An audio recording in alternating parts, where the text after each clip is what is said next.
Good evening, ladies and gentlemen. George Cohn here from the Lest We Forget Museum in Louisville, Texas.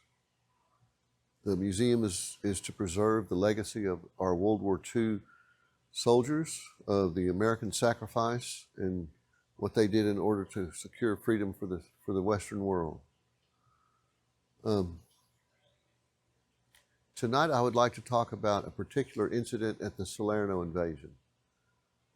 If you've seen any of these videos before, you'll know that my father was in the Texas 36th Infantry Division at the Salerno invasion. Now, the story that I'm going to recount to you now, I've heard from several men, and I've read the account also on several occasions. So, at the Salerno invasion, the landing craft, the Higgins boats are going in, and some of them have 105 millimeter artillery pieces in them. They're small field pieces, well, relatively small. And in the landing craft, they take the rounds out of their wicker containers that protect them because they're firing the artillery as they're going in. So apparently they've taken more rounds out of the wicker containers than they should have. In any event, when they get to the beach at Salerno, they manhandle these artillery pieces up over the seawall, and they get them up onto the beach. And early in the morning, the Germans make a tank attack with Mark IV Panzers. And they come down, barreling down the main road, straight at the landing beach.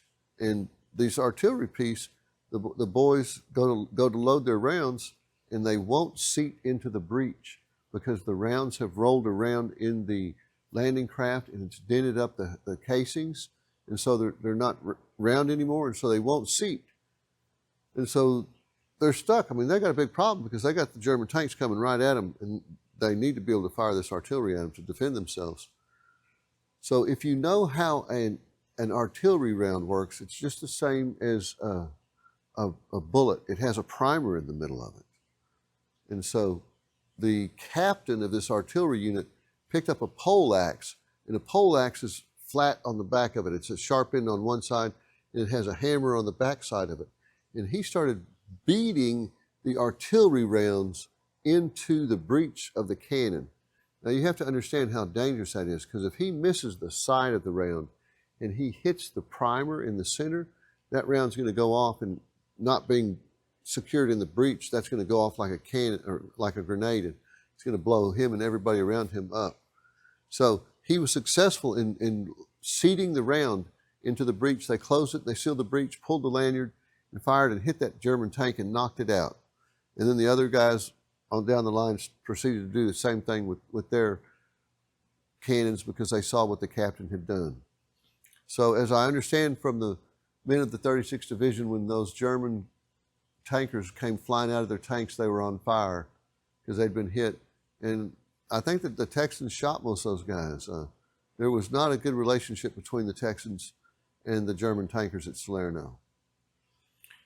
And I'll tell you a story that my father told me many times that he was always very upset about. So on the 13th at Salerno, 13th of September, the Germans made a big push. And my dad said that they had to retreat, they had to go. And he said they had to leave their wounded. They just couldn't take them with them. And my dad said that they told the wounded guys, we'll be back, we'll come and get you. Don't worry. And my dad said when they got back to where the wounded were, that the Germans had driven their tanks over them and locked their tracks and ground those American wounded boys into the dirt. My dad said that they didn't take any German tankers prisoner after that. And as from what I understand, there was one outfit that because this is National Guard units, okay? So they're an outfit's from a town, and there was one National Guard outfit from El Paso. They were Hispanic boys, and they were pretty upset about what had gone on. And these guys were jumping up on the tanks and reaching down in the hatches and grabbing the Germans and pulling them up and cutting their throats with knives. But apparently, once the Germans had done that to our boys, that they didn't take any prisoners like that, tanker prisoners.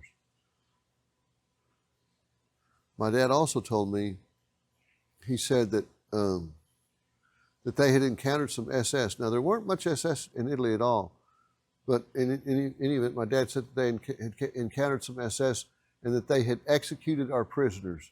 My dad talked about a Jewish guy that was in his outfit. He said he was a big, strong, athletic guy. And they said that the Germans had shot him with his own pistol and laid it on his chest. So my dad said that they dropped a leaflet on the SS telling them to surrender, and that if they didn't surrender, that they weren't going to take them as prisoner. And apparently none of those SS guys surrendered to be taken prisoner peacefully. And if we caught them, we executed them. So, the brutality of war, ladies and gentlemen, let's hope that it never happens again, that none of us have to go. All this around me is a stark reminder of the sacrifices and the horror that our boys had to go through in order to secure our future. So hats off to our veterans. Thank every one of them from every war. Signing off from the Lest We Forget World War II Museum. Good night.